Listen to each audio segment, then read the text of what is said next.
Welcome to this lecture, जहाँ पे आज हम एक केस स्टडी करेंगे which is from the chapter arithmetic progression, AP chapter, है ना। और ये जो क्वेश्चन है 2024 के बोर्ड के एग्ज़ाम में से मैंने लिया है।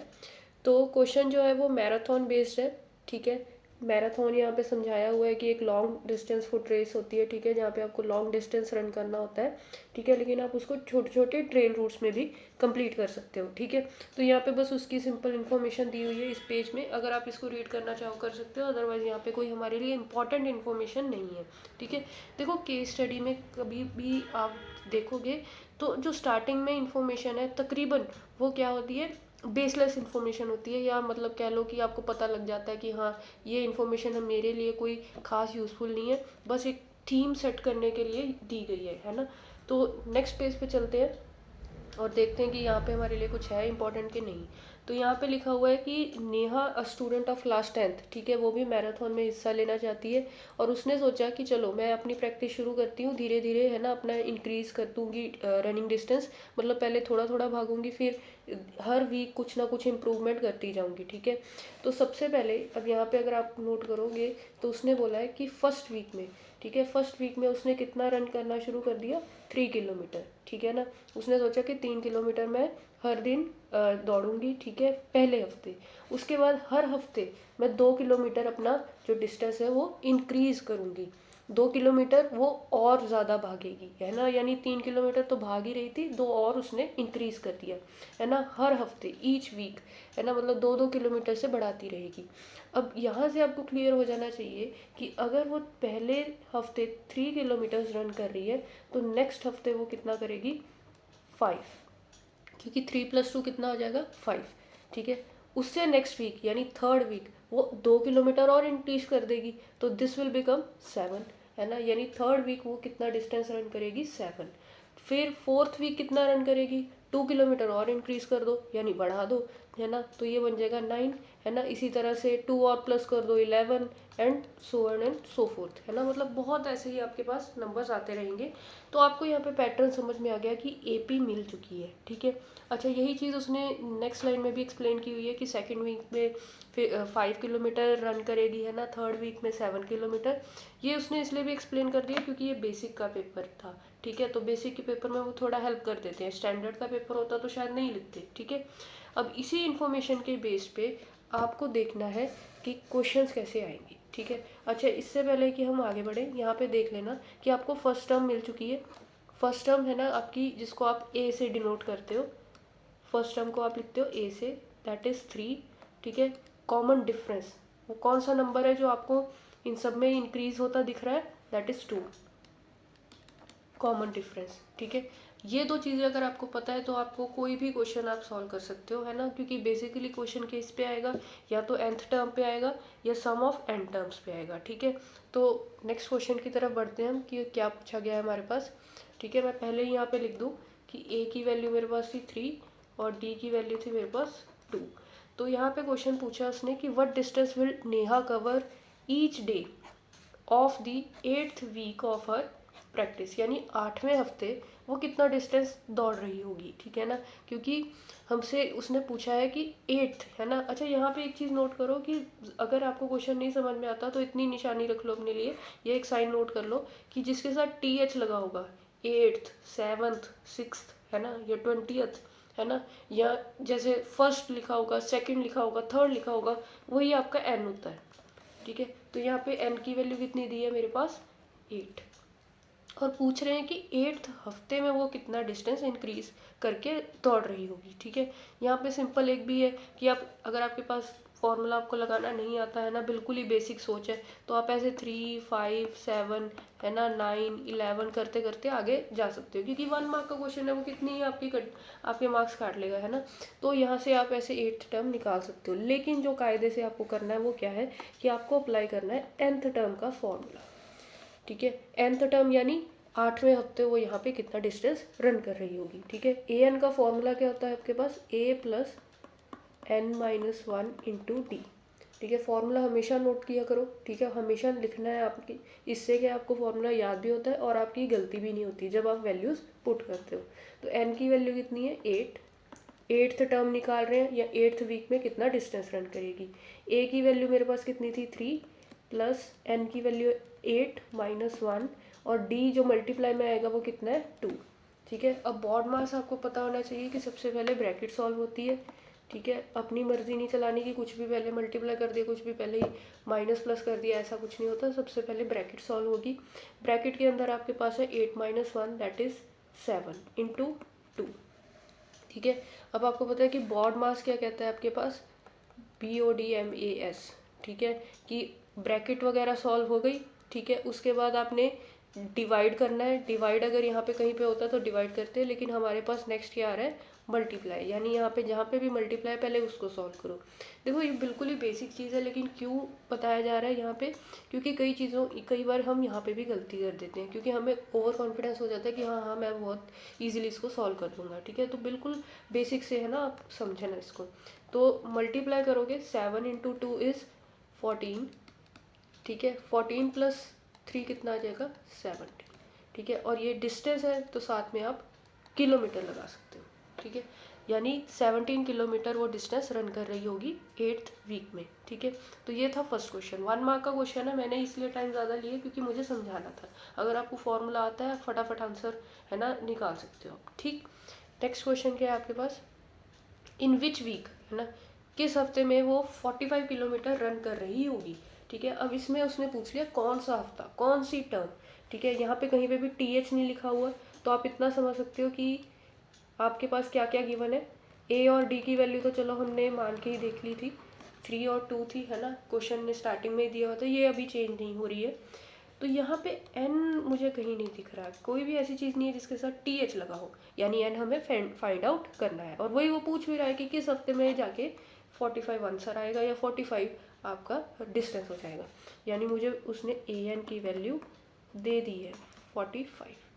an का फॉर्मूला दोबारा से आप यहाँ पे नोट करो, a plus n minus 1 into D is equals to 45। a की वैल्यू कितनी है 3, n माइनस 1 इंटू डी।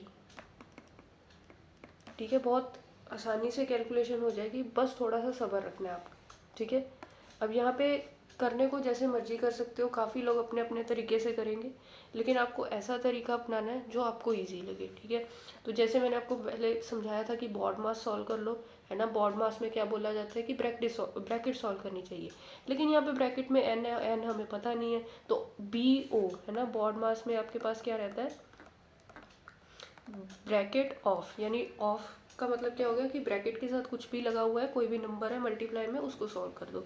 तो आप यहाँ पे जो 2 है इसको n से भी मल्टीप्लाई करोगे और इसको 1 से भी मल्टीप्लाई करोगे, so this will come out to be 2 times n, 2n आ जाएगा। ठीक है, 2 और 1 कितना हो जाएगा 2 हो जाएगा मल्टीप्लाई करके, लेकिन यहाँ पे माइनस का साइन है तो इनके बीच में किसका साइन आ जाएगा माइनस का। ठीक है, अब ब्रैकेट सॉल्व हो गई है, अब हमें पता है कि हम प्लस माइनस कर सकते हैं, लेकिन उसमें भी सबसे पहले हमें क्या करना है प्लस करना है। ठीक है, और लाइक टर्म्स को प्लस करना है। ठीक है, लाइक टर्म्स मतलब जो सिंपल नंबर है वो सिंपल में प्लस होंगे, जो n वाले नंबर है वो n में प्लस होंगे। तो यहाँ पे 3 माइनस 2 कितना आ जाएगा आपके पास 1। ठीक है, और ये प्लस का 2n है। अच्छा, इस 1 के आगे मैं कौन सा साइन लगाऊं, क्योंकि आपने 3 और 2 को प्लस किया है, 3 इसमें बड़ा है नंबर है ना, और उसका साइन क्या है प्लस का, जिसके साथ कोई साइन नहीं होता उसका क्या साइन होता है प्लस है ना, तो ये बनेगा 2n plus 1 is equals to 45। ठीक है, मुझे n कैलकुलेट करना है तो ऑब्वियसली मुझे इस 1 को उधर शिफ्ट करना पड़ेगा। ठीक है, तो ये बन जाएगा 2n is equals to 45 minus 1। ठीक है, 2n इज इक्वल्स टू 44 आ जाएगा। अब ये n के साथ 2 मल्टीप्लाई में, यानी नेक्स्ट स्टेप में जाके ये डिवाइड करेगा। 2 के टेबल पे 44 कितने पे जाएगा 22, यानी n की वैल्यू कितनी आ जाएगी 22। ठीक है, तो n की वैल्यू आ गई आपके पास 22, यानी 22nd वीक होगा वो जिसमें जाके वो 45 किलोमीटर डिस्टेंस रन कर रही होगी। तो ये भी 1 मार्क का क्वेश्चन है। देखो मुझे समझाना होता है इसलिए टाइम ज़्यादा लगता है, आपकी प्रैक्टिस अच्छी होगी, कैलकुलेशन आपको बहुत अच्छे से आती है, तो ये बहुत ज़्यादा टाइम नहीं लेगा, 2 मिनट भी ज़्यादा बोलने को है। ठीक है, नेक्स्ट क्वेश्चन देखते हैं। What is the total distance covered by Neha after 11 weeks if she practiced for 5 days in each week? ये क्वेश्चन था 2 मार्क्स के लिए। क्यों? क्योंकि यहाँ पे प्रॉब्लम आ सकती है अगर आपने क्वेश्चन ध्यान से नहीं पढ़ा। सबसे पहले तो टोटल डिस्टेंस की बात कर रहे हैं कि कुल मिला के कितना डिस्टेंस उसने कवर किया आफ्टर 11 वीक्स, ठीक है ना। मतलब पहले हफ्ते में अगर कितना रन किया, दूसरे में कितना किया, तीसरे में कितना किया, चौथे में कितना किया, पाँचवें में कितना किया, इन सबको प्लस कर दो, है ना, अप टू 11 वीक्स सबको क्या करना है, प्लस करना है। टोटल का मतलब क्या होता है, प्लस होता है। यानी यहाँ पे कौन सा फॉर्मूला लगेगा, सम ऑफ टर्म्स का, ठीक है। तो सबसे पहले जो चीज़ें मुझे एटलीस्ट पता है वो तो मैं नोट डाउन कर लूँ कि ए की वैल्यू 3 है, डी की वैल्यू कितनी है, 2 है, और कितने हफ्तों की बात हो रही है, हफ्ते बोल रहा है वो 11, यानी एन की वैल्यू 11 है, ठीक है। उसके बाद अच्छा इस चीज़ को हम बाद में यूज़ करेंगे कि 5 डेज़ वो प्रैक्टिस करती है। हमें अपना क्वेश्चन का जो फोकस है वो फिलहाल इस पे लगाना है कि मुझे दिया गया है और मैं पहले क्या कैलकुलेट करूँ। तो पहले टोटल डिस्टेंस निकाल लेते हैं कि इन 11 हफ्तों में वो कितना डिस्टेंस कैलकुलेट करेगी, है ना। पर वीक लिख सकते हैं इसको, है ना। तो ये लिख सकते हो सम ऑफ डिस्टेंस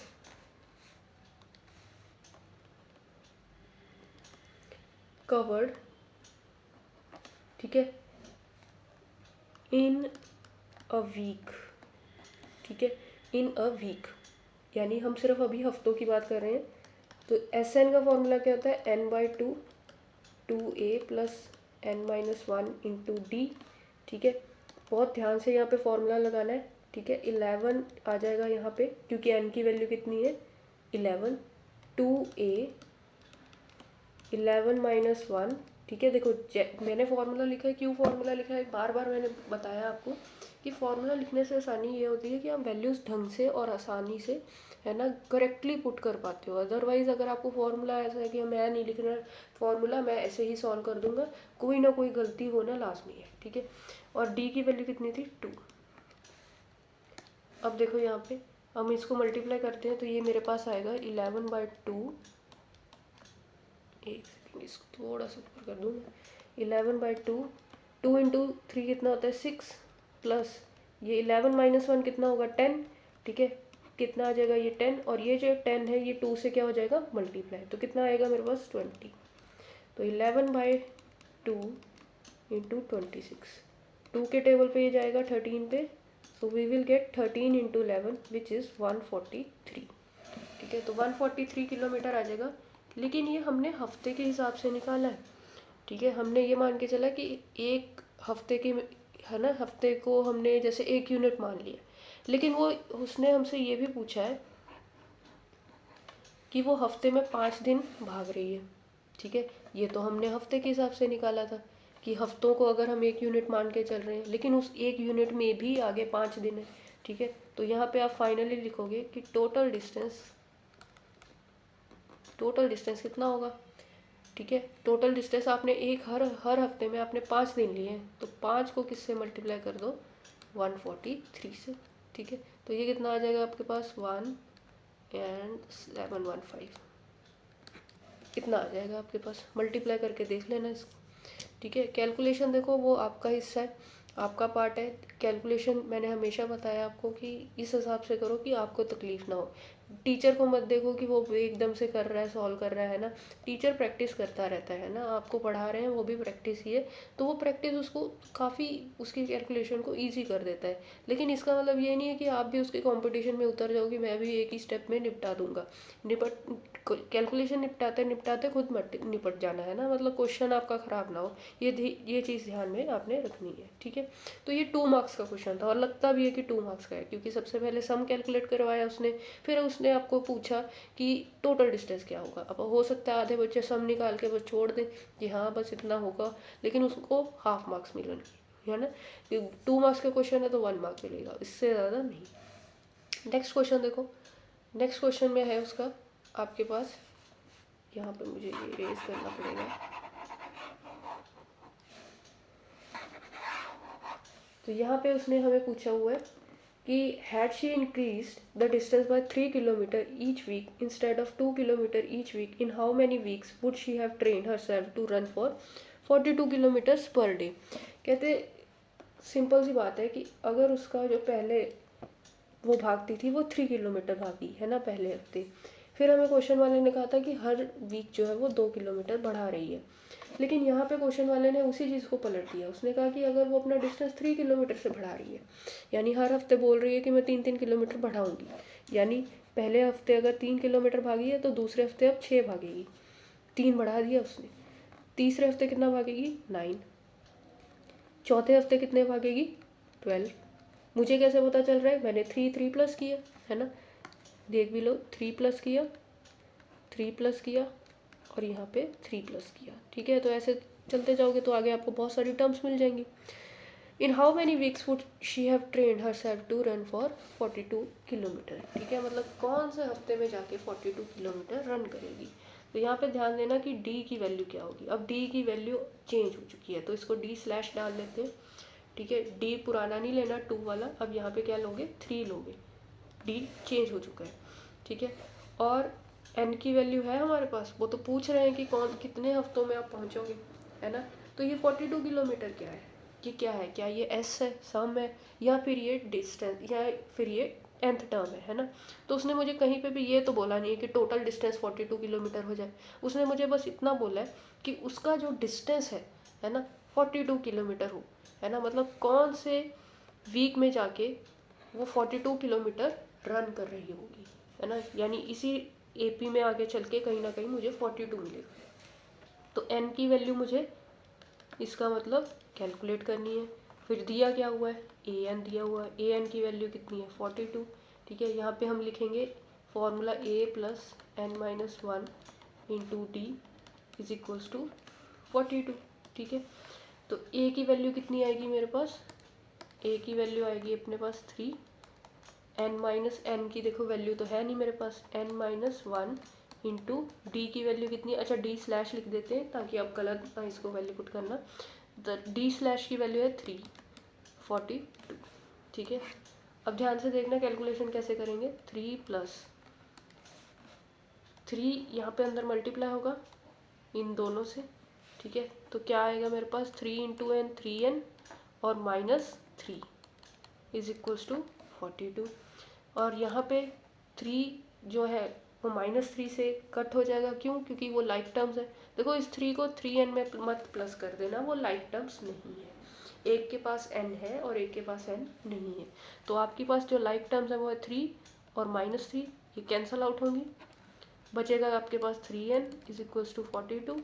n इधर ही आप रख लोगे और जो 3 उसके साथ मल्टीप्लाई में था वो उधर जाके क्या कर देगा? डिवाइड कर देगा। तो 42/3 कितना आ जाएगा आपके पास कैंसिलेशन करके? 14। ठीक है, तो n की वैल्यू कितनी आ गई? 14, यानी 14 वीक्स में वो 42 किलोमीटर रन कर रही होगी। ठीक है, तो यहाँ पे आपको समझ में आया कि क्वेश्चन टफ नहीं थे। ठीक है, बस कॉन्सेप्ट क्लियर नहीं होते बच्चों के, जब उन्हें पता ही नहीं होता कि ए एन क्या है, एस एन क्या है। ठीक है, तब उनको क्वेश्चन टफ लगते हैं। ठीक है, सिर्फ फार्मूला रटने से भी कुछ नहीं होता कि हाँ मुझे पता है ए एन का फार्मूला क्या है, एस एन का फार्मूला क्या है, बस ये बता दो कि फार्मूला कौन सा लगेगा। वही तो बात है, वही तो चीज़ वो पूछ रहा है कि इस क्वेश्चन में ए एन कैलकुलेट होगा कि एस एन कैलकुलेट होगा। तो ध्यान रखना कि जब भी फार्मूला स्टडी करते हो तो उनके पीछे की कहानी भी समझो कि ये फार्मूला क्या एक्चुअल में बता रहा है। ठीक, जब ये चीज़ समझ में आई तो केस स्टडी आपको बहुत इजी लगेंगी, बहुत, है ना, स्कोरिंग लगेंगी। कोई ऐसा इनका हुआ मत बनाना कि हाँ मतलब बहुत ही टफ है। ठीक है, अच्छा, ऐसे ही क्वेश्चंस के लिए अगर आपको ऐसे ही क्वेश्चंस और देखने हैं तो मेरे जो चैनल है उस पर आप टाइम टू टाइम आते ही रहा करो। ठीक है, थैंक यू सो मच।